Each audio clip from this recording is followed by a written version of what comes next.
Alrighty, this video might be upside down. I am cooking some ground beef, which is going to take a while. So I figured while that's doing that, I'll just attempt to show you how to make the crochet octopus again. Let me see if the camera works better. Oh, I guess that is dirty maybe? Alrighty. Alright, this will be good enough. So, to start with, make sure you don't have a little kitten, excuse me, playing with your ball of yarn. Give me that, please. Thank you. This is yarn I got for free, so I don't know what kind it is. It's not very soft at all. It's very clearly acrylic. Anyways, chain 3. 1, 2, 3.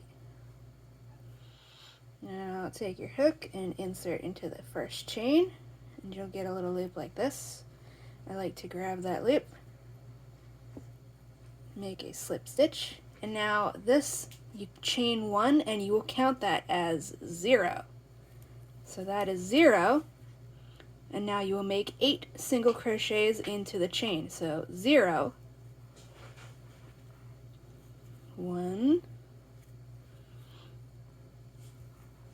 2, 3,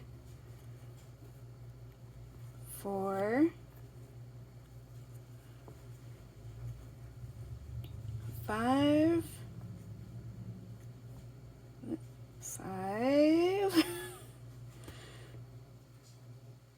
6,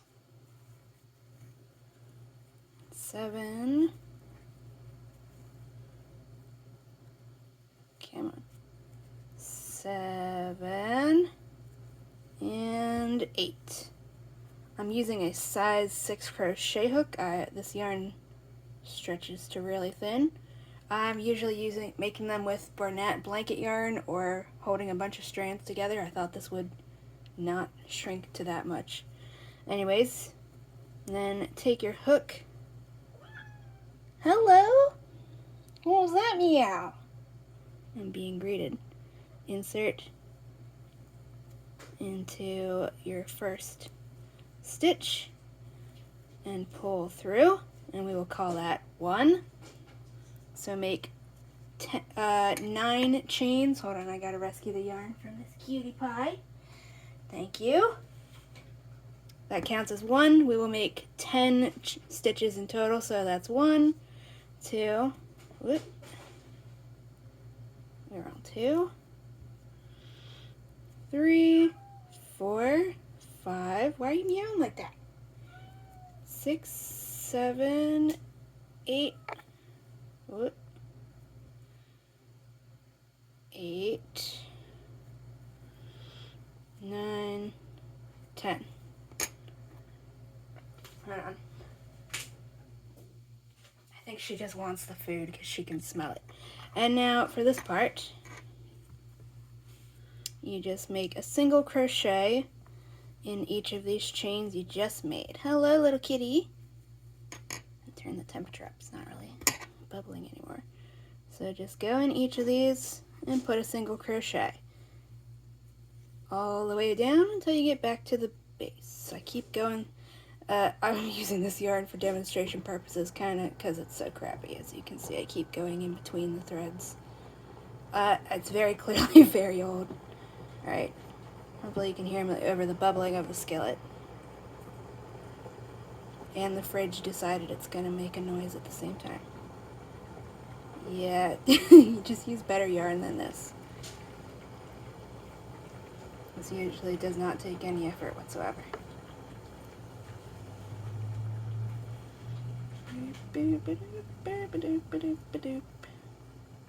Alright. How about I'll just pause the video and then I'll do it again when I get back to the base, because I assume you know what we're doing. Okay, so we're almost at the base and we just got one little thing left. You can see there's a little loop here that's going diagonal, and then there's one that's going kind of vertical. For these ones I just like to go through that vertical one, or I guess horizontal, depending on which way this video's flipped. And just make one last single crochet there, if I can do it with this not helpful yarn. I got all my yarn for free, so. And then to make that's our first tentacle done. If you make 2 single crochets in each of those chains, you'll get a really twisty tentacle. I don't really recommend doing more than 2. If you do 3, it's just kind of overkill. And then to make the next tentacle and then the next, you just go into the next thing. Again, this yarn is probably the worst I could have picked, but just keep making exact same thing. So that counts as 1, and then just do 9 more chains and keep doing that. And I will just pause the video and skip ahead to show you the next step. Alright, we're back around to the other side. I just made some of the tentacles a bit shorter to make it easier. You will see that your one side of your circular thing has the tail, which you can pull tight. So when you are at the end of the 8th tentacle, flip it so that your tail, which is this part up here, is facing upward. And then I probably should have picked a gradient. I wasn't sure if a gradient would make it harder to see, but just stick your hook in anywhere on the top, anywhere you can get it, in that general area. And I gotta get a cat. It's being bad. Nope, no dumpster diving. No, you gotta learn this. You can't do that. Alright, so I just stick that anywhere and make a single crochet. And now you will just go around this outer edge, putting single crochets wherever you can fit them. It literally doesn't matter how many you do. The more that you do, the thicker the body will be, and the more yarn it'll use. The less you do, the skinnier it'll be. Hello, kitty, you don't need to pull that off. So, probably should have picked a brighter color. But, yeah, you just put the hook in anywhere. Hey, hold on. Gotta rescue it from the kittens. Give me that. I'm not putting it on the floor for you guys. This isn't even good yarn. Alright, so just put single crochets wherever you can fit them. It literally doesn't matter. Until you make a circle that goes all the way around. You can put them, see if I can flatten it.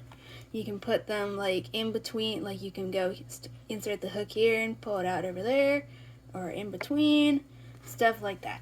You just gotta figure it out as you go along. There's literally no exact placement, so I will pause and fast forward to when I'm done. Alright, hopefully you can now see the little circle. It's kind of a ridge there. This is not the best lighting. See this? You can see the circle, I hope. So that's just a row of single crochets around the outside. And now comes making the head and body part. So you will just slip stitch into that first one you made. Chain 1. Put a single crochet in that same spot.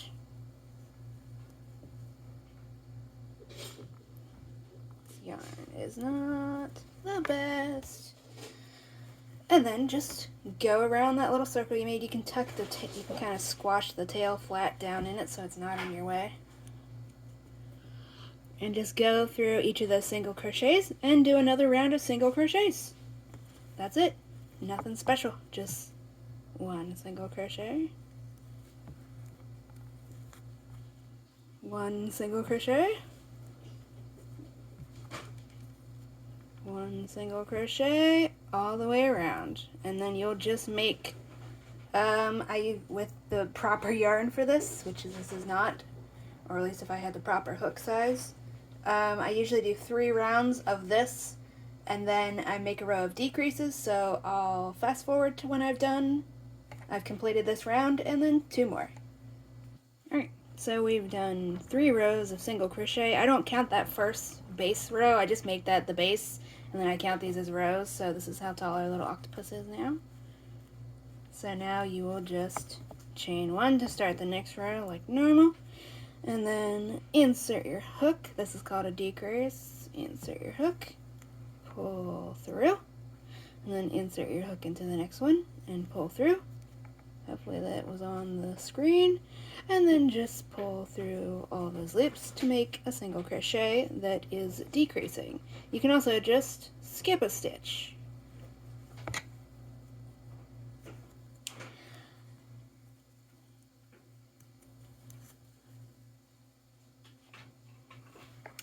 Excuse me, give me that yarn. I keep putting the yarn on the ground so it's easier to unravel.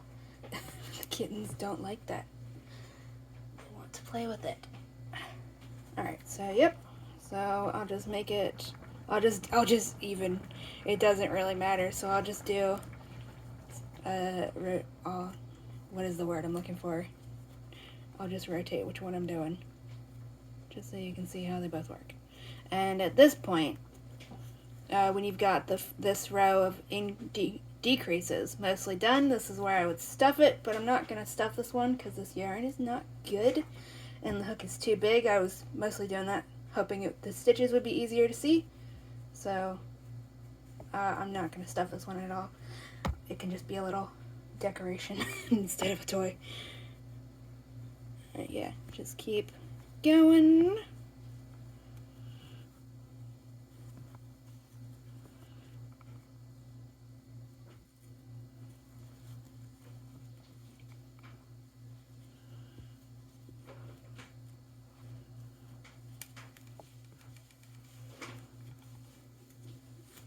Alright, now you should have a small hole at the top, about that size. It's a bit more dramatic on this one because yarn is not the right size for this big of a hook. So insert your hook and just go across the little hole like that. Pull through. If I'm stuck on something because this yarn isn't good. And now you will just chain until it'll depend on each kind of yarn and how stretchy it is, etc. But chain until you've got, pulling the hook out entirely. Chain until it can fit easily around your wrist or the wrist of whoever it is intended for. Or if you're just going to use it for, like, I don't know, a car mirror, rear view mirror decoration, I don't know, see how long of a string you need to wrap around that.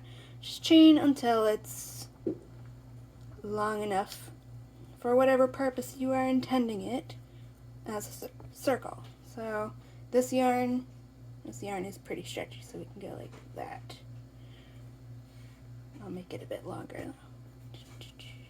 Err on the side of making it bigger than you think you'll need rather than smaller, because it's fine. The normal ones that are not this one are made to be a little bracelet. I call them bracelet buddies, so kids can wear them, or adults too, can wear them as a bracelet. So, and especially even if you are making it for a kid, I recommend making it big enough to fit around an adult's wrist so that they can keep it all their life instead of aging out of it. And you know what? I think I will add some stuff into this because it's just kind of poofing in on itself. So let me be right back. Okay, I'm stuffing this one with some cotton since it's just so loose. That way it's not, I mean, the yarn is obviously pure plastic. But this way it's not shedding even more obnoxious microfibers everywhere. So, in some shredded cotton balls. Assuming I can.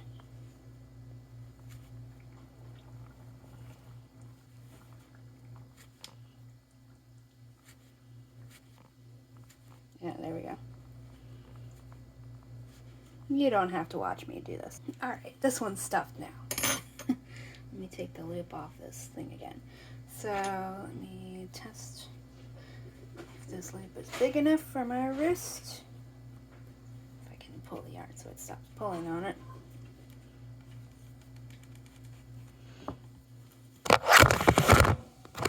Dropping the phone. I'll just add a few more chains just to be safe, and then I will show you how to complete it. So on the top of your thing you've got your chain starting on one side of the little circle, and to complete you just go in on the other side and shove the hook through both sides, pull your yarn through, as a slip stitch. And now, would help if I had scissors out here, wouldn't it?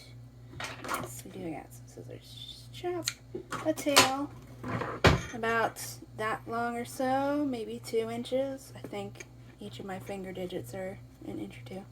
And then just pull this through that last little loop. Pull it tight. With some of the brunette blanket yarns, you have to be very careful when you're trying to pull it because they're very fragile. And now the little octopus is complete. Let me hold it up in front of the door here without giving you all motion sickness. Hopefully I have the camera facing the right way. But you can wear it as a little bracelet. This one's tiny because it's made with, I don't know what weight this yarn is. Oh, I gotta show you how to pull the tail in. So to hide that little tail that's left at the top, right there, flip it upside down, stick your hook in through the bottom. Oop, if I can do it. And then push it all the way up here to the top. Take that tail, wrap it around, and pull it into the body. When you're removing your hook, pull it up and backwards so that the back of the hook is facing the way you're trying to pull it, otherwise you'll just get stuck on everything. And if you need to, just shove it in with the back of the hook from the top. And now you can glue on buttons for eyes, which is what I've been doing most of the time, or I just started using puffy paint, and that's cute because you can give it little facial expressions. So yep, I'll just grab the puffy paint and we'll just give it a face. Alright, I'm back with the puffy paint. I'll zoom that out a bit so you can see. I only have gold puffy paint, but we're just gonna we'll give it a smiley face.